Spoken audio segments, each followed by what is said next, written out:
this week's drive, we set a new record and leave just water in the air. Have an impactful afternoon and leave a lot of smoke. Find out what mood the world champion's in and get way too close for comfort. All this and more in this week's Drive.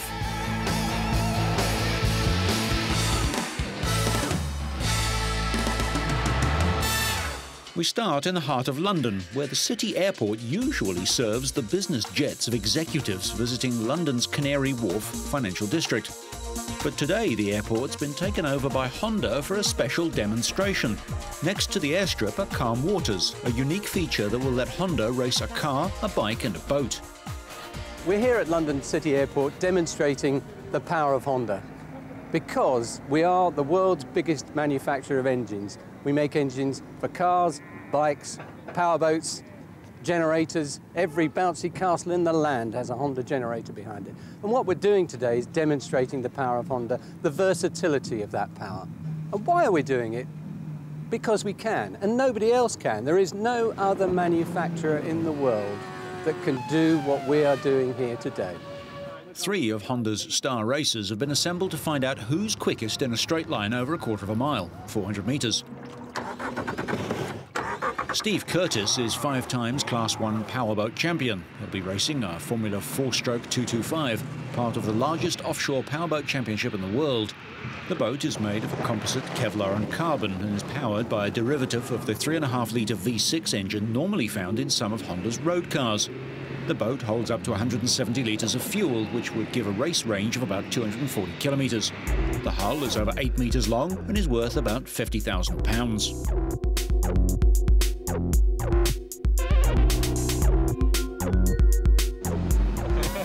Michael Rutter is Honda's #1 rider in the British Superbike Championship. His Works Fireblade is powered by a 1000cc 4-cylinder engine.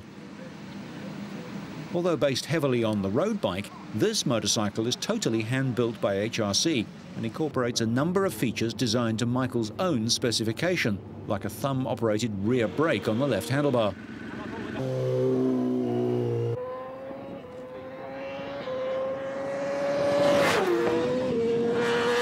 Although every inch a racer, it's remarkable that the bike was originally intended for road use.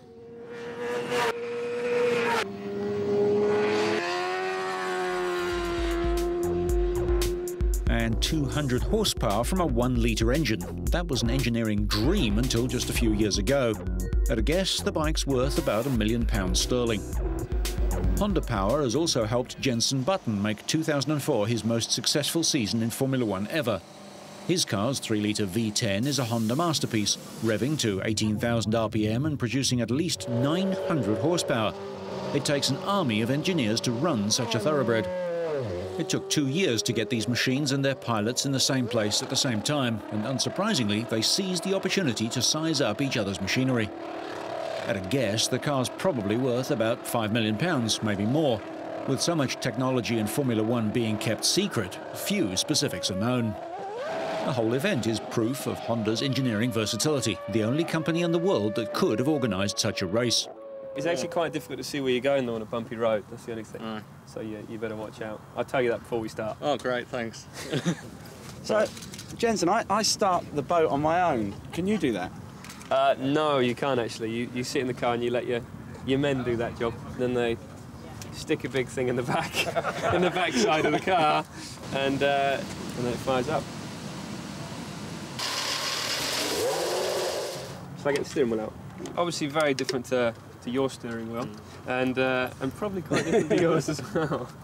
But no, we've got lots of gadgets on here that change a lot of different things, like the TC, the diff, the mixture of the engine, the gearbox. There's so many different things we can play with. So, you know, just in case we get bored in a race, like I did in Hungary, you can have a little play.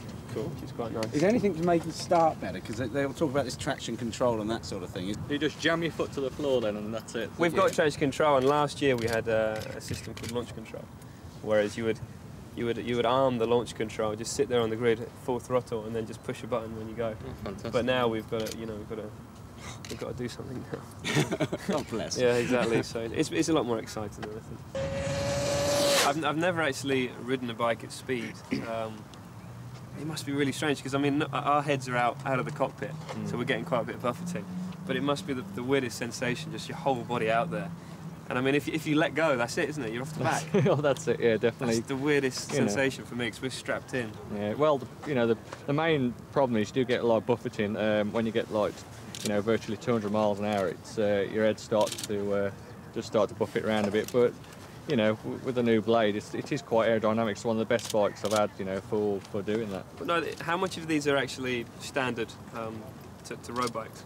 It's based on the road bike, and really you can do very little changes really. It's the engine is basically the same. With you can just tune it mildly really, and like change swinging arm and chassis bits. But really off the Fireblade, it's not very much different.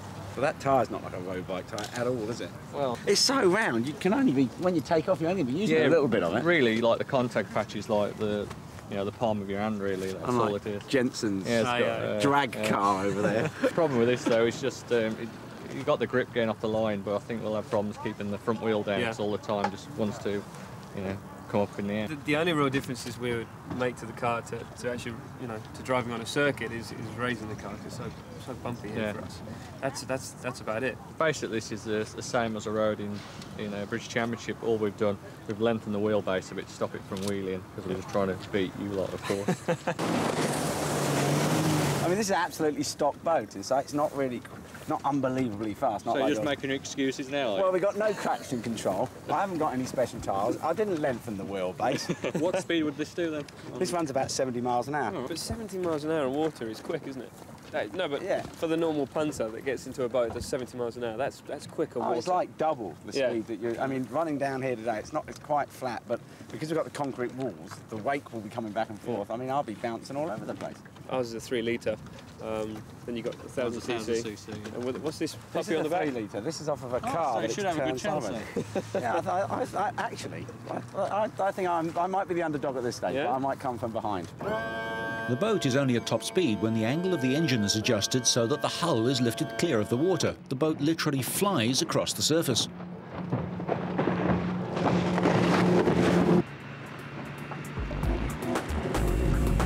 To keep things fair, Button and Rutter agreed that Curtis would be allowed a rolling start, if that applies to a boat. When he crosses the start line, the race begins. The winner would be decided as the best of 3 heats.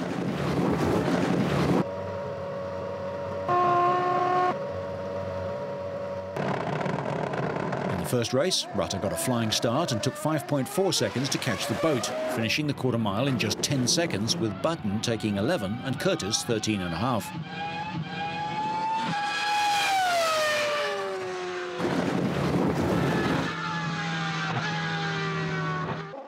It's back to the start for race 2. This time, Button gets a better start and manages to pull away at the halfway point to win in 9 seconds. Rutter is 4 tenths behind, with Curtis again clocking 13.5 seconds. Car and bike have a win apiece. Although level for the first 100 metres at around 150 kilometres an hour, Button found some grip and streaked away from a wheeling Rutter, with Curtis again finishing just 3 seconds behind. For the record, Jensen reached a top speed of 180.2 miles an hour. Rutter's bike clocked 178, and the powerboat reached 70 miles an hour.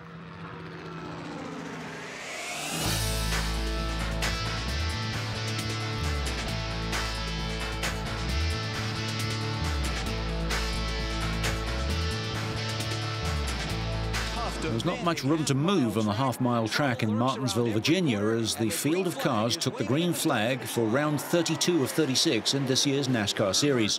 Ryan Newman started from pole position. Just 3 laps in, Joe Nemechek spun and hit the inside wall, creating a cloud of smoke, which could explain how Casey Kane and Jimmy Spencer also got involved in the crash. On lap 16, another incident involved Brendan Gaughan, Sterling Marlin and Jeremy Mayfield, but veteran Ricky Rudd avoided it and escaped damage to his car. On lap 40, Rudd spun but was able to get straightened out without hitting the wall. Jeff Green had tapped Rudd, which sent him spinning. Contact between Scott Wimmer, the 22, or not? Probably. Then on lap 65, Robbie Gordon also had a 360. Like Rudd, Gordon was able to stay away from the wall. Kyle Petty had tagged the back of Gordon's car, which caused his rotation. On lap 106, Matt Kenseth and Dale Jarrett were battling for position when they touched, which spun Jarrett. Bobby Hamilton Jr. then ran into him, and he was also tagged by the number 4 car driven by Jimmy Spencer and the 32 car driven by Casey Mears. The 4 car runs in the rear, and Casey Mears in 41 might have missed him. With 25 laps left, Joe Nemechek got bumped and spun again, creating yet another big cloud of smoke. Elliott Sadler either couldn't see Nemechek, couldn't avoid him, or both, and rammed into the car. Not see through the smoke. Elliott Sadler, who had just gotten a lucky dog pass. Jimmy Johnson pulled away from Rusty Wallace and Ryan Newman on a restart with 7 laps to go. He was able to avoid all the spinning and crashing to record his 2nd consecutive race victory, his 6th win of the season, and his 1st ever on a short track. With the win, he climbs 4 spots in the season-ending title chase, but another solid performance by Kurt Busch moved him 1 step closer to winning NASCAR's first playoff championship. Put the nose against the wall and let it rip. Tell you what, not a lot of room on this racetrack to do the burnouts. That's right. The Champ cars crossed the Pacific to the Gold Coast of Australia, and the race got off to a clean, though very competitive start. Most people came to see the racing, but one fan decided to toss his own car onto the track.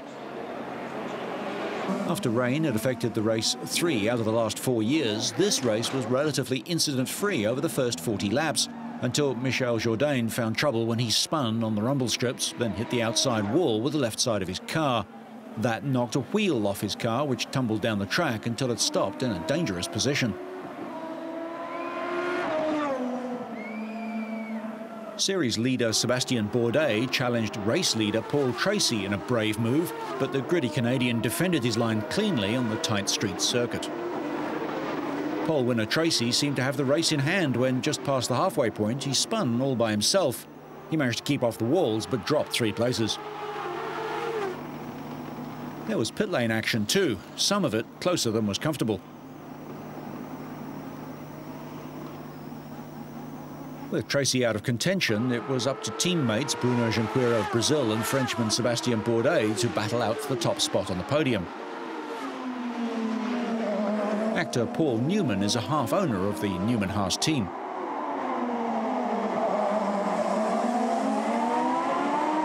Patrick Carpentier was among the many drivers chasing the fast duo when his nose cone came off and he crashed hard into the outside wall and then into a barrier, bringing out a full-course yellow flag and the pace car. Carpentier was taken to hospital for a CAT scan, which showed no injuries, but he was kept in overnight because he was unconscious for a period immediately after the crash. When Carpentier crashed on lap 53 of 57, the leaders came in for a final splash of fuel, but the order out of pit lane didn't change. The massive cleanup from Carpentier's accident took too long to clear, and the race finished under a yellow flag.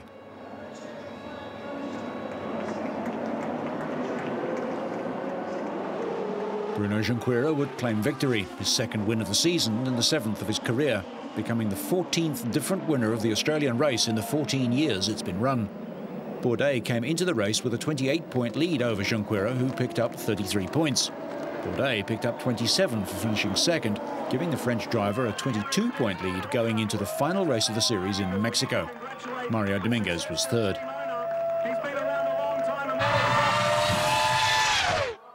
The inaugural Formula One Powerboat Grand Prix of South Korea was held in an unusual match racing format on a simple course of 2 800-metre straights.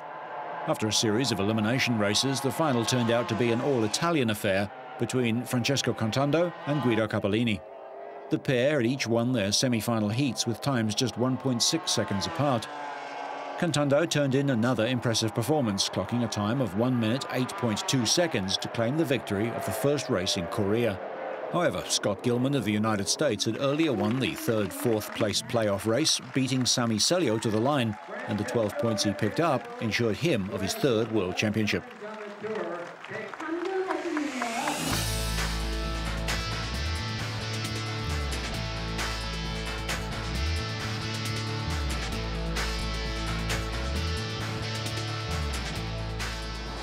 The picturesque French town of Miramar was chosen for a history-making record attempt.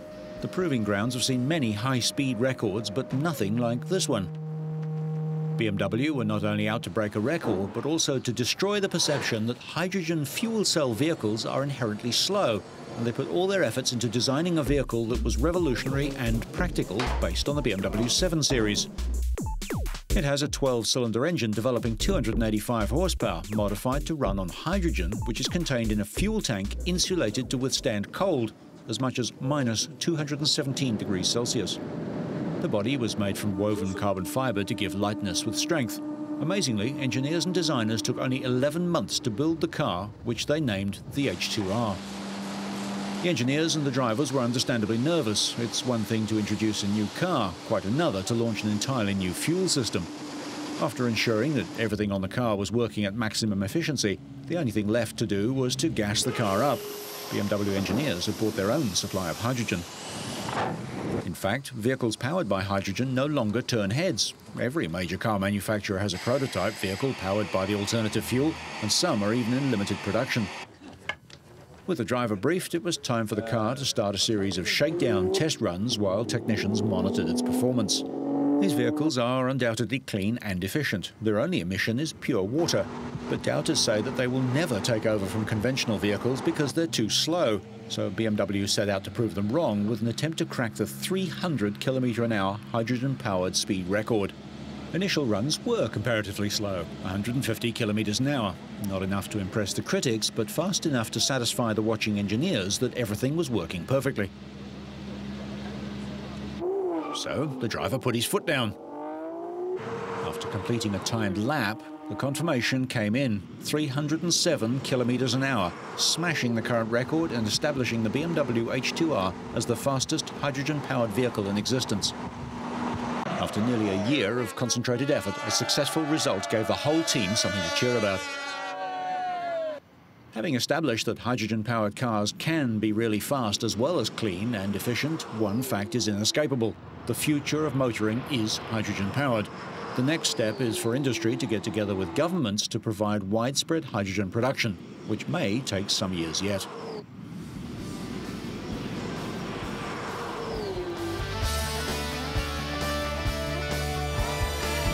Japan's Makoto Tamada grabbed his third pole position of the season to take top spot for the final round of the MotoGP season in Valencia, after clocking the fastest time in the second qualifying session.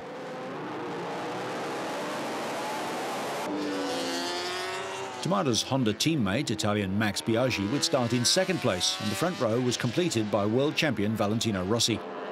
Rossi overshot a corner on his first lap, however he kept the bike running and after a pit stop was back on track. Spain's Sete Gibernau, assured of finishing second to Rossi in the 2004 championship, had to settle for the second row, ahead of American rider Nicky Hayden and Australia's Troy Bayliss in his last ride for the Ducati team. The reason I managed to get pole position today was because the Bridgestone tyres performed very well for qualifying.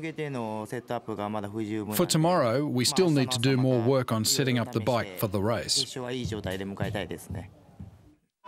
In the 250s, new champion Dani Pedrosa had a mixed afternoon, qualifying on pole position for the fourth time this season, despite crashing his Honda at the start of the session. He escaped major injury.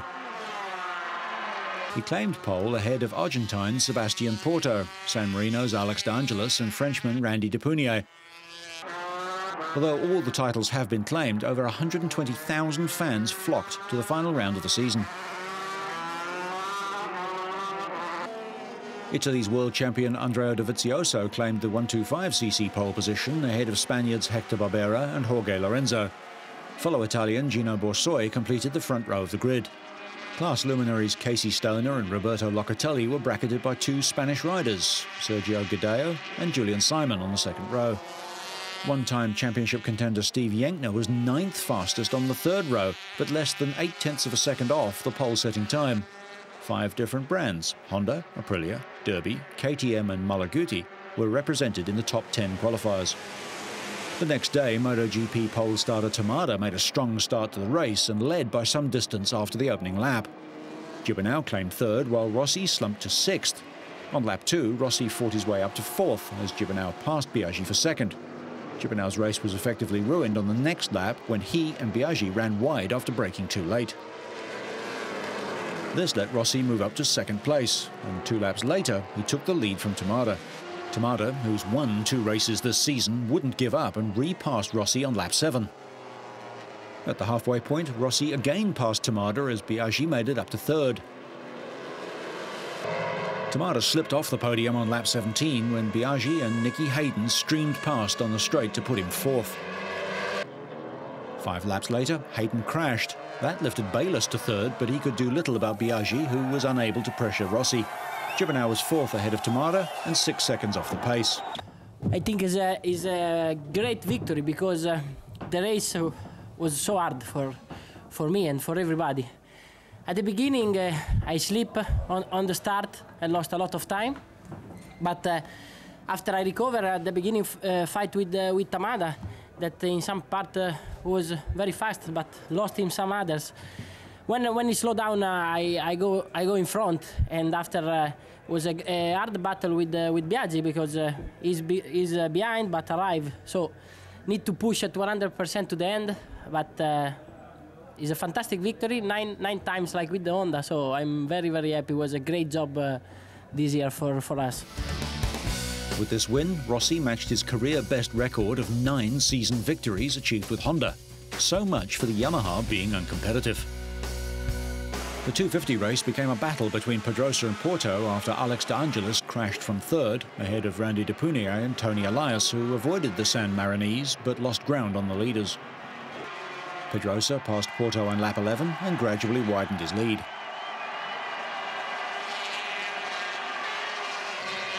Hiroshi Ioma of Japan crossed in third but was disqualified after judges ruled his bike underweight. He was dicing with Tony Elias for much of the race.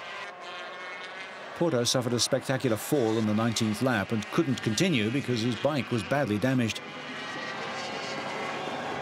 Pedrosa then finished more than 8 seconds ahead of fellow Spaniard Elias for his 7th win of the season.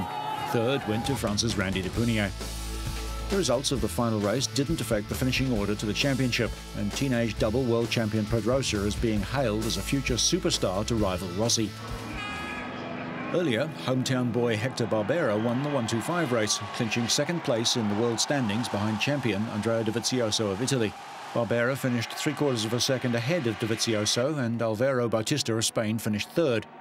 Barbera came out strong and took the lead after just 3 laps. Late in the race, Dovizioso came roaring back from 12th place to second. Dovizioso's title was clear-cut, but typical of the class, the places were hard fought over every lap of every round throughout the year.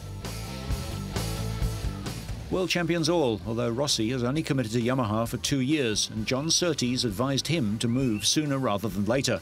Surtees is the only 2- and 4-wheeled Grand Prix world champion.